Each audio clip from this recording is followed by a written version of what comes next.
Selamat pagi, perkenalkan nama saya Nugrahani Putri Renata dari NIM G0023-139 dari kelompok A6.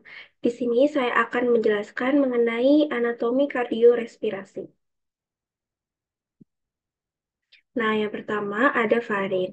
Jadi dia dibagi menjadi tiga, ada nasofarin, orofarin, dan laringofarin.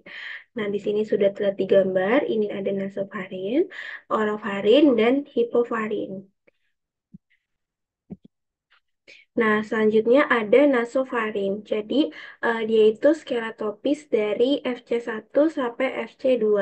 Nah, fungsinya sendiri dia itu untuk respirasi. Nah, dia terdiri dari choanae, optae, tonsilla pharyngea atau adenoid, torus tubarius, torus levatorius, dan recessus pharyngeus. Selanjutnya ada orofarin. Jadi dia tuh skelatopis dari FC2 sampai FC3. Nah, fungsinya itu untuk proses pencernaan. Dia tuh terdiri dari isthmus faucium, arcus palatoglossus, arcus palatopharyngeus, fossa tonsillaris, dan tonsilla palatina. Nah, selanjutnya laringofarin. Jadi dia itu skeletopis dari FC3 sampai FC5. Nah, dia itu terdiri dari fossa piriformis sama aditus laringis. Selanjutnya, struktur eksterna dari jantung itu ada skeleton cordis. Jadi dia itu terdiri dari annulus fibrosus, trigonum fibrosum, dan septum membranaceum. Selanjutnya, annulus fibrosus. Jadi, dia itu merupakan empat cincin fibrosa yang mengelilingi dua ostium anterioventricularis, orificium aorta, dan orificium truncus pulmonalis. Nah, yang pertama ada annulus atrioventricularis dexter. Jadi, dia itu di sekitar valva tricus pidalis. Nah, selanjutnya ada annulus atrioventricularis sinister. Dia di sekitar valva mitralis. Nah, selanjutnya ada annulus valva aorta atau cincin aorta. Dia itu di sekitar valva aorta. Selanjutnya ada annulus valva trunci pulmonalis. Jadi dia di cincin pulmoner, di sekitar valva pulmonalis. Nah, selanjutnya ada trigonum fibrosum. Jadi dia merupakan daerah penebalan jaringan yang menghubungkan antara anulus. Dia terdiri dari dua, ada trigonum fibrosum dextrum sama yang sinistrum. Kalau yang dextrum itu dia di antara anulus fibrosus valva aorta dan anulus atrioventricular dextra. Selanjutnya kalau trigonum fibrosum sinistrum dia itu di antara anulus fibrosus valva aorta, dan annulus atrioventricular sinistra. Selanjutnya, terdapat struktur internal jantung. Yang pertama ada atrium dexter, atrium sinister, ventricle dexter, dan ventricle sinister. Nah, di sini ada gambar yang dexter dan sinister. Oke, yang pertama ada atrium dexter. Jadi bagian halusnya itu disebut sinus venarum cavarum. Nah, bagian kasarnya itu ada musculus pectinati. Jadi dia merupakan bagian dari auricula dextra. Nah, bagian halus dan kasar ini akan dipisahkan oleh ini crista terminalis bagian dalam dan sulcus terminalis. Nah, fossa ovalis dan limbus fossa ovalis itu merupakan obliterasi dari foramen oval yang berada di septum interatrial. Nah, jadi dia ada tiga bagian. Yang pertama ada ostium amphidextra, dia itu menghubungkan dengan ventriculus dexter.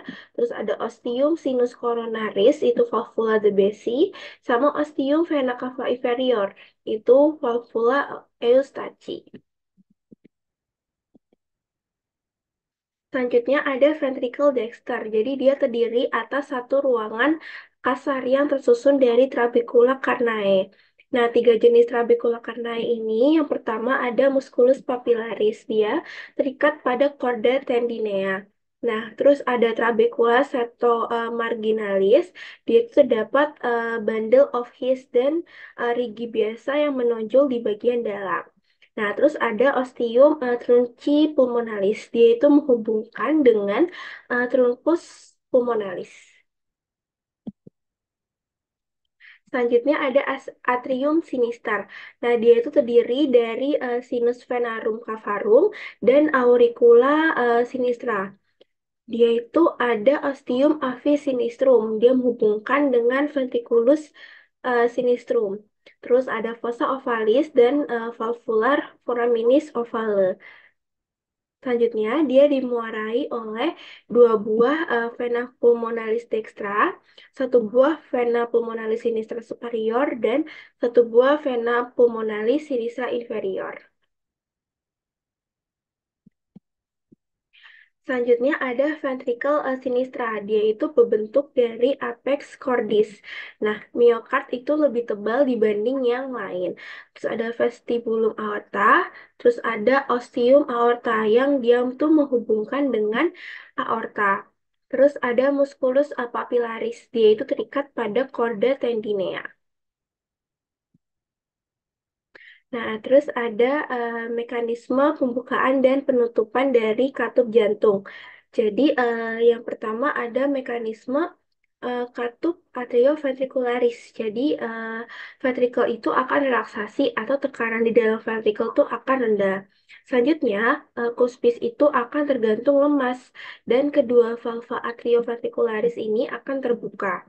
Selanjutnya, darah tuh akan masuk ke ventrikel dan darah di ventrikel kan akan jadi penuh kan. Nah, jadi katup itu akan terdorong oleh aliran darah dan akan tertutup. Nah, korda tendinea dan musculus papillaris tadi akan menegang.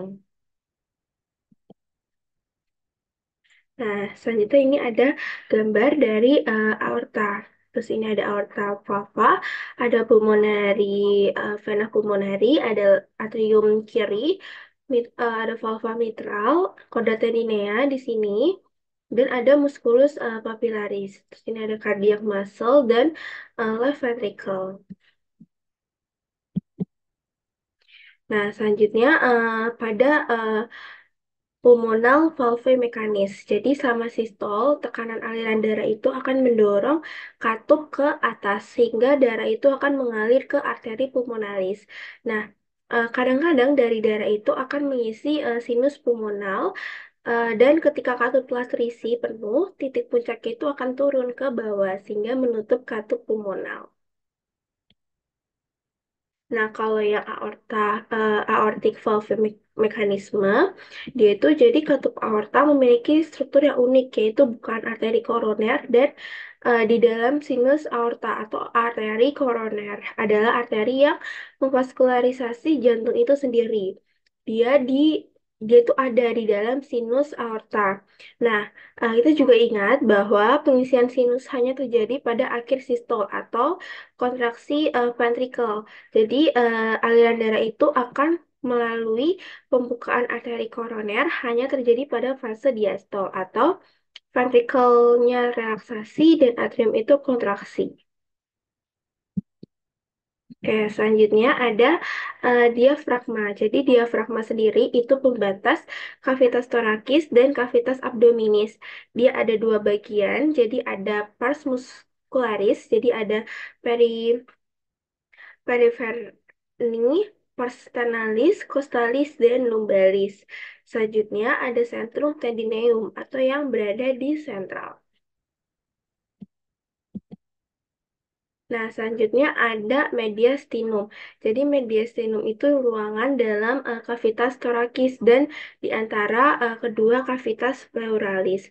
Nah, dia itu sebuah bidang transversus yang membentang dari angulus ternalis atau pertemuan antara manubrium dan corpus terni sampai ke diskus intervertebralis antara FTH IV dan V.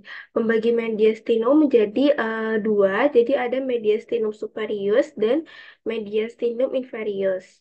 Jadi ini ada yang mediastinum superius, terus ini ada yang mediastinum inferius.